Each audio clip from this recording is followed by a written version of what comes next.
Here with University of Tennessee Chattanooga coach Heath Eslinger at the NWCA Convention, and just finished up a Division I strategic plan meeting. But you're also here as part of the NWCA Leadership Academy, and you had a chance to speak at the, I guess, graduation ceremony, I guess it would be, with the certificates. And there was a lot of talk about the things you said in that, and can you give us kind of a brief wrap of the gist of your speech?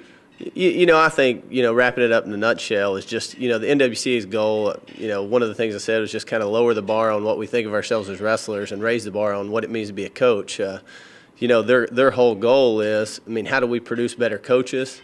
How do we make the coaches that we have, raised to a new level, whether that's technically, compliance-wise, academically. We're all striving to, hopefully, for excellence in all those areas, but we all have our strengths and weaknesses. So I think, through the academy, even through the convention of coaches that are just here for the 3 days of the convention, I think their number one priority is to elevate, the responsibility of the coach to the athlete, to the university, the community, and to the sport of wrestling as a whole.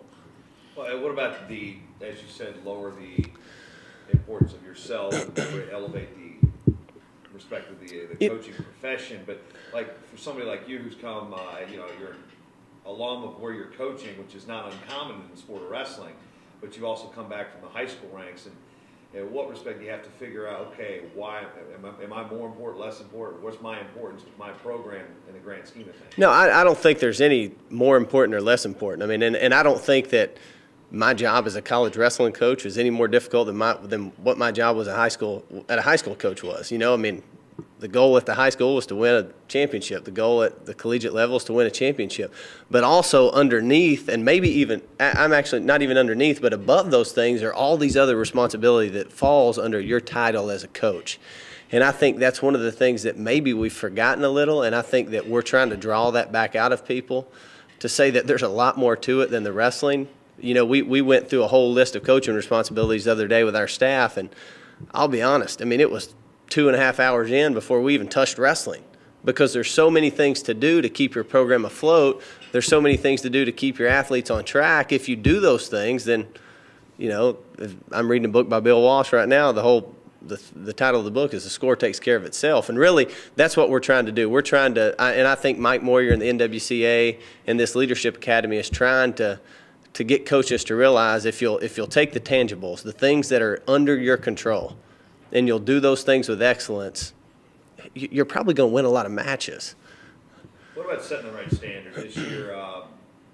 I say with your team, you could have probably put the label on it that you might have cost yourself a Southern Conference title by sticking to the team rules and the things that a coach had laid out. And, where is your program as a result of that? And give us a little background on, not necessarily the gory details, but there were some disciplinary issues. You took a stand and I think when you come in, you hear a lot about, well, we're going to change the culture, you got to change the environment, all this. And I'll be honest with you, I think a lot of it's just BS, and it's just jargon that we use as coaches, because unless we're willing to take steps to do that, then we're not really changing the culture. We're just talking about the culture that we hope for someday that's not going to exist without discipline and correction and things like that. And we took some drastic steps this year.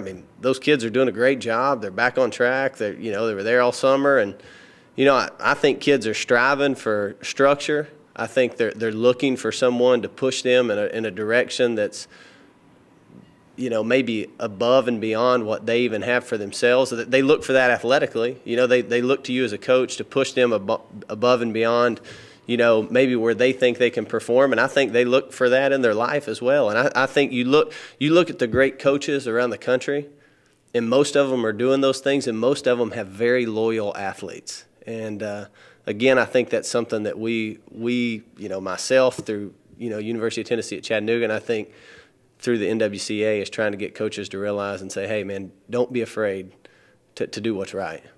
What has this academy and just the involvement in the convention as a whole done to help you as a coach? Man, I'll be honest. I said on the way down here, I said last year, Mike called, I got the job.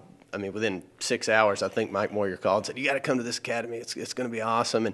And I said it was probably the most beneficial thing I did last year. In every other phase of business or life, there's professional development. Yet in coaching, we just do our own thing, and there's not this push to get better. And I think this is our professional development. I mean, it's getting together with colleagues. It's rubbing shoulders. It's, you know, looking and going, hey, there's some things that he's doing that I'd like to do. There's some things he's doing I don't want to do. But it gives you an opportunity to actually meet some people and grow as an individual, grow as a coach, which ultimately means that you and your program are growing, which is the whole goal of, you know, what we're trying to do down here is grow the sport of wrestling from a high school to NAIA, Division III, Division II, Division I level.